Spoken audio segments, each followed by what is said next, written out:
Welcome to GRE Snacks, snackable episodes about the GRE exam and graduate school admissions. I'm Tyler, the founder of Achievable, and we have an affordable GRE course that uses memory-based adaptive learning technology to help you remember more of the material that you're studying as you study it, optimize your study schedule for the best results, and get you those results in less time. You can try it out for free by going to achievable.me and clicking the GRE button.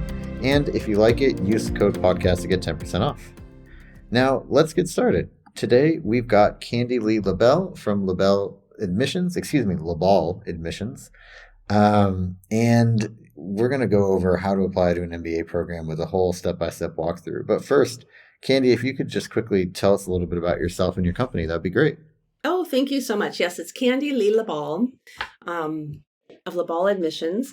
And I'm an MBA admissions consultant. My job is to take the mystery and the misery out of applying to an MBA program.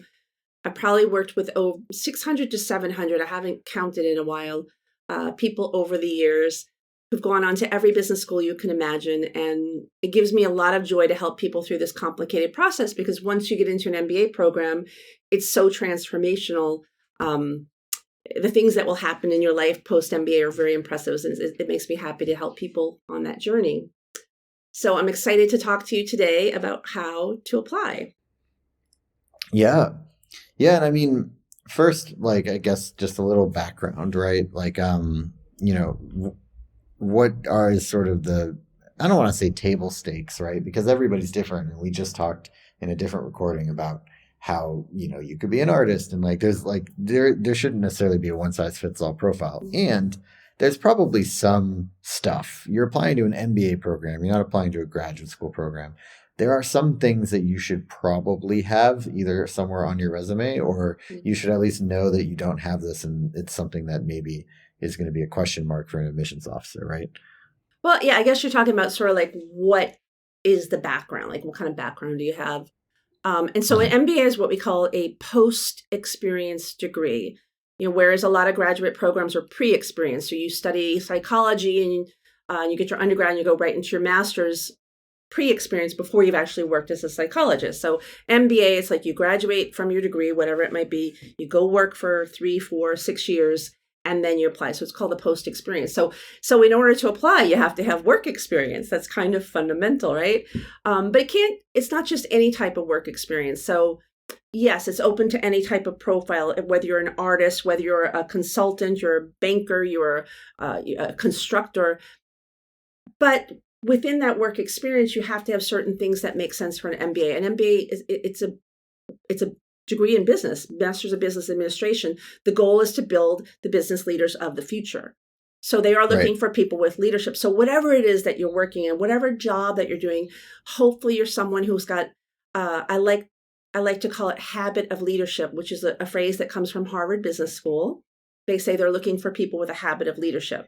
And a habit of leadership means that it doesn't mean that you lead 20 people and they do what you say, but it means that you raise your hand, that you don't sit around and wait for things to happen or wait for things to get solved. You raise your hand and get them solved. You raise your hand, you do things, you organize things, you improve processes. So if you're working in such and such company and your job is to do A, B, and C, and you realize wow, I could bring in this Python script, and with a little tweaking, we could reduce the time on that from 20 hours to 30 minutes. That's leadership. That's what MBAs are looking for, this type of profile that's making things happen. So if you got that, then you need to apply. That's right. The plan. Exactly. And so when you're looking to apply, really, the advice I've heard many times, and I think we'll echo here, is you should really start thinking about it a year in advance, right? But preferably even at least 6 months. But what are the first things you should do in that sort of 6 to 12 month period? Yeah. So knowing that applying takes at least a year, possibly longer. So as you know, running Achievable and focusing on the GRE test, you have to have this test. In order to get into an MBA program, you need to complete either the GRE, the GMAT exam, or the executive assessment. Now, these exams are not easy walks in the park. You can't just go, hey, I'm going to sign up and take it tomorrow. You're going to have to practice. You're going to have to review the test. You're going to have to learn about it. Maybe you need a course. So that you can get a score. And all these tests are scored on a gradient, and the higher the score, the better. If you want a higher Yeah. chance of admission, if you want a higher chance at scholarships, the better the score you can get. And that takes time. So you might, I don't know, as a GRE instructor, what do you say? 3 months minimum to get a good score? 6? Yeah, I would say 3 months. But then the other thing I would also add to what you're saying, and it kind of ties into like researching schools, which is another thing you should be doing during this period, is you should figure out what is the GRE score range or the GMAT score range of the schools you want to apply to or get into, right? You should be looking to kind of set your own target score because there's a very big difference between schools that require a 720 GMAT and schools that require like a 660 GMAT, and it's a very different amount of effort to get there, right? Because it's not an That's exponential true. scale, but you can basically assume that it's a lot harder to get from better than 80% of people to better than 90% of people versus better Hmm. than 90% of people to better than 95%. Sorry, in Yeah, reverse. The higher that's up you true. go, the more difficult it gets, basically, because you're basically trying to scale the mountain of all the other people that are taking this test, and That's true. So those people get mhm. better and better the higher you go. Yeah, that's true. So you would have to think about what your school target list and look at the score range there, and you're going to be aiming to be at least higher than average. So if you're aiming for Right. Stanford, you might be looking at a 720 GMAT or higher, depending on a lot of different factors. Which is why my advice, and I got this advice from this wonderful one of my mentors in the industry, Linda Abraham of Accepted. She used to say when they would say to her, "What GMAT score do I need?" Her answer was always, "Well, you need an 800, which is the highest score." Because if you're going to shoot for something, why not shoot for the highest score? So the higher, the better. So as you know, it takes minimum 3 months. Often, if you did not study in an English-speaking university, you'll have to take an English exam as well. Much Mhm. easier than the GRE or the GMAT, but it does take some time and effort. So these are things you need to be planning for 6 months, even a year ahead of time. Get those out the way so you can worry about everything else, right? Right. And probably you want, like, I would argue at least that you probably want to study for them somewhat separately, especially Mhm. because having good English skills is going to be really helpful on the GMAT or the GRE because they're both English language tests that have a Mhm. verbal component that tests a lot of English language things. Mhm. I would like my personal recommendation, just like as someone this is not my job, unlike you, is I would probably get the English test out of the way first Mhm. before focusing as much on the GRE or GMAT, Mhm. because that's like a foundational skill that'll help you with that. Yeah. I usually advise the opposite. And maybe it's Oh, because that's interesting. maybe it's because I work with a lot of non-native speakers, but I usually say that if you can manage your GRE prep and you manage your GMAT prep, a lot of what you're doing, like reading comprehension, crosses over to the TOEFL exam. And the TOEFL exam is Mm, so much easier. So after all this hard work on these, really tough tests, you go do the TOEFL, it's like, oh, this is so easy because you've already done all the hard prep work. But it could go either way. Either way, don't forget about it. That's the thing that people forget. They're like, oh yeah, I forgot I was supposed to take that test too. So, yeah, you got to have that score, and that but score is more like a requirement, right? yeah, so where the GMAT or the GRE or the executive assessment, you higher the better. With the TOEFL or IELTS is the other English exam. It's a benchmark. If they say you need 100, you need 100. You don't need to be like, oh, I got 100, but I can get 110. Let me try again. It's like, nope. Waste your time watching Netflix. Do not waste your time retaking that test because if they're asking for 100, 100's enough. So Got it. Great. So then, what's next in your sort of your Um, research okay, so portion? you're studying this, you're studying your exam and whatnot. That takes time. So something you can do alongside of that is doing your school research. So in order to apply to an MBA and to be accepted, you need to kind of know where you're going to apply, what the different schools are, what's out there. A lot of people just go to the rankings and are like, oh, I'll apply to these 6 that are on the rankings, but that's really not enough. You need Hmm. to then dive in and you need to know Kellogg, how is Kellogg different from Ross and how is Ross different from Tuck? And well, let's look at Berkeley. So you got to spend some time researching the schools, talking to students, looking at career reports, learning about the culture so that you can kind of get a sense what makes sense for you and where would you fit in, right? You eventually will come to a list of schools and like these are my dream schools. You've been studying for your test prep. Now you can kind of match. It's like, oh, here's my dream school. Their test score is there. I better amp it up. I better hire higher achievable because I need to get a higher Right. score. And that's kind of an ongoing process. So like a good year before you apply, you're doing the test prep, you're doing the school research, you're talking to students. And then you get to about 6 months before the deadline, and the first deadlines round one are in September.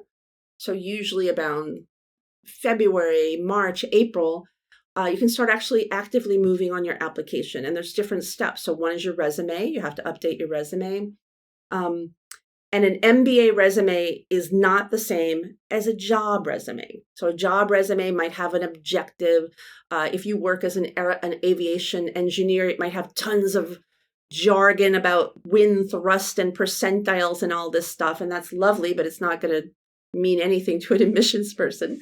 So you have to take your resume and convert it into this MBA document, right? So you take all the things that you've done in your aviation engineering career, or your pharmaceutical career, whatever it might be, and you translate into what I like to call the I's. So show us the impact you've had. Show us where you took innovation, where you took initiative. You raised your hand. Where you innovated, created something new. So that's kind of like, rather than just saying, my job is, I advise companies on investing in South America, you'd actually have something more specific, like led a milk company in Peru to do X, Y, and Z that resulted in this deal that led to 20,000 jobs, whatever it might be. Right. Yeah, so you got to work on your resume. So that's a big chunk of it. And the resume, I like to do the resume early, because a lot of times when you're applying to MBAs and you reach out and you send, a note to admissions, or you fill out, the first thing they say is, send us your resume. So you want to have something ready to send them. So it's nice to do the resume early. And it also probably gets you thinking about kind of what your positioning is for yourself, right? And you kind of, as much as you might be like, I really think of myself as an entrepreneur or whatever, and that's what I want to do. Like, if your resume is basically like, I went to Google for 4 years and like did what my boss told me, that doesn't necessarily scream entrepreneur, right? So you have to either position your resume accordingly, where you say, I've led and initiated all of these projects at Google, or you need to say, okay, I'm not going to do the entrepreneur angle. I'm going to do like the product strategy angle, or whatever it is. Well, I think the point is figuring out who you are and what you've done. And that is very interesting that you would say that, because I do have a lot of clients who come to me and they say, my post-MBA goal is entrepreneurship. And the first thing I ask is like, well, are you an entrepreneur now? Do you run a company now? Did you run one in university? Maybe you ran one in high school. I had one guy who started selling bread. In his little village, there was no bread shop. So he'd ride his bike to the other village, bring the bread back, and sell it to all the places. He was 12. The kid was a natural born entrepreneur. Like, it was in his blood. That's awesome. So I'm going through that. If you don't have it, another question is, well, maybe your father or your mother or your grandmother runs a company. If you don't have that, well, then we look at the intrapreneurship. Okay, you've been working at Google doing X, Y, and Z, but within that, have you been entrepreneurial in the sense of leading new ideas, innovating? So yeah, if you want to be an entrepreneur, we're digging around to make sure that everything in your resume is kind of screaming those skills of innovation, problem solving, quick action, negotiating, collaborating, this sort of entrepreneurial skills. So yeah, so the resume is a big project. You got to work on that. Right. Yeah. Once you've done the resume, what do you, or I guess, yeah, what's sort of after the resume? So is sort it of letters of recommendation, you think? Yeah. Well, it's not necessarily, it's more like go into it, because remember, you're still studying for GMAT. So GMAT's ongoing and school research is ongoing, and you're starting to work on your resume. You got to think about your recommenders. So for most business schools, you need 2 recommenders. A couple of them, London Business School, Columbia, MIT, are now asking for 1 recommender. But you still have to have someone to ask. And so it's a good thing to think about as early in the process, because if for whatever reason you've kind of been just doing your own thing, you haven't developed relationships with senior people, that's going to be a problem. So I always like to advise would-be applicants to make sure you're wooing somebody. Make sure there's some senior person that you're going to for advice. You're going, that you're getting sort of mentoring from them. And a lot of times it might be your direct supervisor. A lot of companies have in-house mentors, like you have your supervisor, but like you're also assigned a mentor. Just making sure you're keeping these relationships going, that so that when it comes time to ask them to do this recommendation, which is a big ask, writing recommendations is not simple. It's not an easy thing that they can do in a couple of hours, that they're Mm-hmm. not surprised and that they're ready to do it and that they're happy to do it. You want to make sure you're building that relationship. Right. And then when you're asking for these letters of recommendation, what are some tips for getting what you want, right? Mm-hmm. So yeah, it depends on if you're in an industry where it's common. If you're coming from consulting or certain industries, everyone has an MBA and your supervisors have been through the process and they kind of know it. A lot of times that's not the case. You're coming from an industry where maybe they don't know how to do it. So it's very important that you, first of all, you got to think about the right person to ask, right? When you make the ask, you need to do it as very, have lunch with them, go to coffee, explain to them what's going on, why you want to do this, your ambitions. And then you ask them, and then you have to like, I like to tell my clients to prepare like a welcome kit, which explains to them first, and number one, a letter of recommendation is not a letter. Like, it's not a letter. And I think that's the first thing that shocks people. They're like, what? It's not Dear Bob? No, it's like a series of questions that they have to answer. So the recommender has to answer from 2 to 6 questions, depending on the school. So you prepare them, you show those questions. So you're going to have to answer these types of things about me. And I hope you feel comfortable with that. Here's my resume. Here's a copy of my goals. Here are the deadlines. And you kind of like make sure that they know what they have to do, so that it's not a surprise for them. Well, and so they hit your deadlines. Oh, yeah, they have to hit the deadlines. That's true. That's another thing. So you have to remember, deadlines for round 1 are in September. What happens right before September? August. People are on vacation, especially in Europe, where they might go for vacation for a month or longer. If that's the case with your recommender, you need to suss out that recommendation in July. Round 2 is the first week of January. No one wants to write a recommendation letter over the winter holidays. They just don't want. So you kind of have to figure that out in October, November. So yeah, the deadlines are very important. You need to be very strategic with how you approach your recommenders and how you manage them. Right. Got it. Yeah. So then that's sort of, we've gone timeline wise, we were 6 to 12 months before, and then we were 6 months before. Now what's sort of coming up as you kind of get into the 3 to 6 months window before application season? So definitely by about 6 months before deadline, you need to know where you're applying. Hopefully you've done the school research and you've narrowed it down. I am applying to these 5 schools in round 1. And then you need to sort of deep dive into doing the application. So let's say you're going to apply to 5 schools. You need to set up a timeline. Which one am I going to apply to first? Which one am I going to apply to second?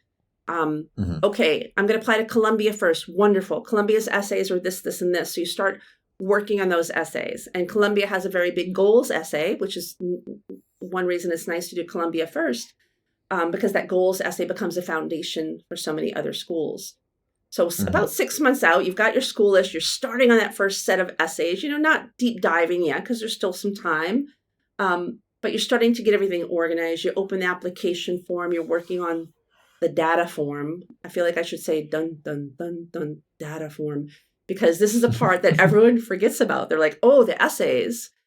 And the reality is that you also have to do this data form, which is sort of the online application. And usually hidden inside the data form could be 2, 3, up to 10 other essays. Thank you, London Business School. They have 10 essays hidden inside. It's crazy. So it's something you're going to be working on. So once you figure out that first school, you're going essays, data form, calling up your recommenders, essays, data form, editing, talking to the recommenders in sort of this process until let's say it takes you about a month and a half to finish the first school. And then you take a breath and you move to the second school and you repeat the process. Right. And you're saying, and this is probably a good thing to tell the people that are writing your letters of recommendation. It's definitely a good thing for you to do for yourself. Save everything that you write as a standalone Google Doc, because you will probably need it again. Right. And your recommender, if they're writing multiple letters of recommendation to multiple schools for you, they should probably save what they write so they don't have to redo it every time. So this is a really good topic. So most business schools, I would say a good 90% at this point, are using what's called the GMAC letter of recommendation. So this is created by the GMAC, which is the company that owns the GMAT exam. It consists of 4 questions. Actually, it was originally created by Stanford back in the day. But anyway, it's called the GMAC letter of recommendation. 4 questions. One is, how do you know the applicant and what's the context of the relationship? Number 2 is, how did the applicant stand out to other people? In other words, what are the applicant's strengths? Number 3 is, tell a time that you gave the applicant critical feedback and how did they respond? And number 4 is there anything else we should know? So that's kind of the foundational questions. Now, schools use it differently. Kellogg throws in 3 extra questions for fun, apparently. NYU has an extra question. Berkeley has an extra question. Harvard uses those questions, but they reduce the spacing to question number 1 to like 10 words. So like, even though the questions are the same school by school, the variation is so much. So what I usually tell my applicants, well, it's reduced to 300 characters with spaces, which is like 10, 15 words, something like that. I don't remember exactly. But the point being, like, imagine if your recommender wrote the answer to how do you know the applicant in 100 words, and then they go to cut and paste into Harvard and like, oh my God, it doesn't fit. So you have to know that so you can prepare them for that. So what I usually tell my clients is that let the recommender know you've got these 4 core questions, but here are my schools and here's how the questions differ. So why don't you write the first set of questions, and then you can kind of cut and paste into the other ones as you go along. And it kind of makes the recommender feel better, because you're not just saying, hey, I need 6 letters of recommendation for 6 different schools, but you're like, I need 6, but you can kind of put all your effort in number 1 and the others will be easier. So in some way, it definitely does help to have similar questions. They used to all be different, which was a nightmare. Right. Well, and so that's actually, I think that whole process you just described is also a very good idea for your essays, right? Which is kind of why you recommend doing Columbia first, is because it's something that's a good foundational layer for a bunch of other essays that you're going to end up doing. Yeah. And it has the earliest deadline. That's enough. They have something called early decision. But so with essays, the same thing. I always advise my clients, you want to do your essays or your schools in general, one by one. You don't want to cross write. Like, well, I'm going to write the Ross essays, and I'm also going to write Wharton's essays, and then I'm going to do Berkeley's essays, and I'm going to kind of run them all together. That doesn't make any sense, because first of all, you need to be like immersed in the school that you're writing. You need to be thinking about what professors, what classes, the culture, the students, all that. So if you're doing several at a time, it's super easy to get confused. At the same time, if you do one by one, what happens? So let's say that you're doing Columbia first. So they've got a 500 words goals essay. You have to dig down into that goals essay. Now, when you move to Wharton, there's also a 500 words goals essay, but it's broken up into also why Wharton. So it's not a cut and paste. You're taking the foundational ideas and you're kind of reusing those ideas. You still have to do a ton of research. You just don't have to do as much research. And the same thing if you do another school. If you do Stanford, the essay is what matters most and why. Nobody else is asking that. But if you do all that soul searching and sort of like soul searching and blood sweating or whatever you want to call it to get that essay on paper, that process is going to help you then write your MIT cover letter more easily. You're not using the same words, but you've done the thought process. Or you move to Harvard's essay. So it's not cut and paste, but it's like, well, I guess you're cutting and pasting the ideas and the research, but not the essays themselves. And I think it's also important to re-emphasize in this, you really should be, when you're both making your school list and also when you're writing your essays to these schools, you should be thinking about what the school's personality is and what they are looking for, right? If you took an essay that you applied, even if it was the exact same question, an essay to Harvard and essays to Stanford should not necessarily be about the same things about yourself, right? Not necessarily. Just like, because the schools maybe want different things. I don't know. That's kind of, I'm curious if you disagree with that. I would disagree to a point, because in essence, you are the same, right? And if the whole idea is to share your story, you can't kind of like change your story. But yeah, there might be certain subtleties. Like, for example, Stanford has a question that says, why Stanford? Well, to answer that question, you need to connect with what Stanford. Now, Harvard doesn't ask that question, because Harvard's like, yeah, we're Harvard. We know why you want to be here. You don't need to tell us, because we're Harvard. So, of course, at Stanford, you're going to gear it one way and Harvard in another way. But as far as like connecting to a school's philosophy, I think often of the European schools. So INSEAD in France, for example, is a 10-month super intensive MBA. really intense academically, but really intense socially. So you might be waking up at 6 a.m. to go to a study group, and then you're going to go to a sports thing, and then you have some classes and a presentation and a recruiter. You might not finish up until you're at a party in one of the chateaus. You might finish up at 2 a.m. and then you start again. So you have to have sort of this energy to kind of survive at INSEAD. So I always suggest to people, like, show energy, show, this gumption to eat up life and to enjoy things. At the same time, INSEAD has 90 different nationalities on campus. You better show that you got an open mind and you're kind of like, you're cool with that. Even if you grew up in Texas and you never left Texas in your entire life and all you know is Texas, you better start digging around in your profile for that open-mindedness that will show a fit with INSEAD. Right. Got it. So then once you're kind of, you've selected your schools and you've got sort of your timeline for doing your applications and essays, what's next after that? Okay, well, you apply, I guess. You finish. Okay, so let's say it's September 5th. Mm-hmm. Harvard is the first application. That's all. You submit Harvard. You pull, you go over, you do your last minute check on the other, because you're doing this over a period of time, right? So you might do Harvard and you finish it in June, even though you're not applying until September. Anyway, September's here. You submit Harvard. You go and you do your last check of Wharton, which hopefully you already wrote. You submit Wharton. Chicago Booth's usually next. Boom, send them. Then Stanford. So you kind of like are sending them in order as they come along. And then you wait. This is the fun part. You wait for an interview, right? So depending on the school, you might get an interview 3 weeks, 4 weeks, 6 weeks. It really just depends on the school and their own timing. If you get the interview, great. You've passed the first stage. They like you. They think you'd be a good fit, but now you got to go through this next interview stage. So you have to prep for that. And each school does interviews a little bit differently, whether it's done by an alumni and it's what we call the blind interview. They haven't seen your documents. Or sometimes it's done by admissions. Harvard is done by admissions and they know every detail of your profile and they're going to hit you hard with questions and follow-ups. At London Business School, you have to do a presentation, so each school has a different type of interview. You prep for that, you go through it, and then you wait. And if you're lucky, you get that notice that you've been admitted. And then you're invited to the happy Zoom call. Yeah, exactly. I love Harvard's letter when you're admitted. It says something. What is the wording? It's something like, yes, we see the leader in you. Welcome to Harvard. Oh my God. So it's very cute. Funny. And then Stanford calls you up on the phone and it's very nice. And then hopefully you get admitted and then you just deal with like, which one do I choose? And that sort of, there's lots of other things. If you got waitlisted, well, we deal with that. If you got rejected, there's ways to deal with that. And right. Yeah. Anything I on the timeline front, anything else, maybe around like waitlisting, timing and things like that you want to cover before we wrap up here?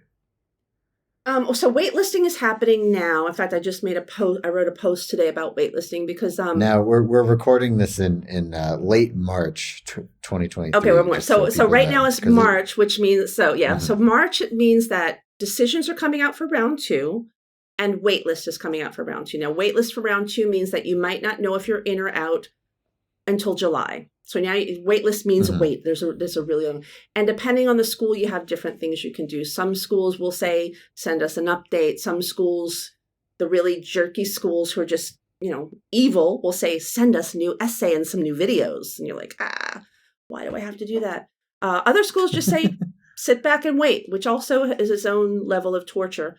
But there's different ways to manage. They're all torture, but you manage it in a different way and you, hopefully you get off. People get off a wait list. That's another, if we think about myths and applying, people say, oh, I'm waitlist, I'll never get off. That's not true. You can definitely get off for sure. And if you get rejected all along the way, which happens when you're dealing, especially if you're dealing with what we call the M7 or the top 10 schools in the world, rejection is a part of the process. And it is possible that you will end at the end of your application process with all rejections. That is not an uncommon outcome. If that's the case, you need to have a plan B and you need to get up and try again, because also reapplication. Why not? Reapplicants get in all the time. Right. Got it. Oh. Very cool. Well, thank you so much. This has been GRE Snacks, hosted by Tyler from Achievable with Candy Lee LaBalle from LaBalle Admissions. And Achievable has a great online GRE course that you can try for free by visiting achievable.me and use the code podcast to get 10% off if you like it.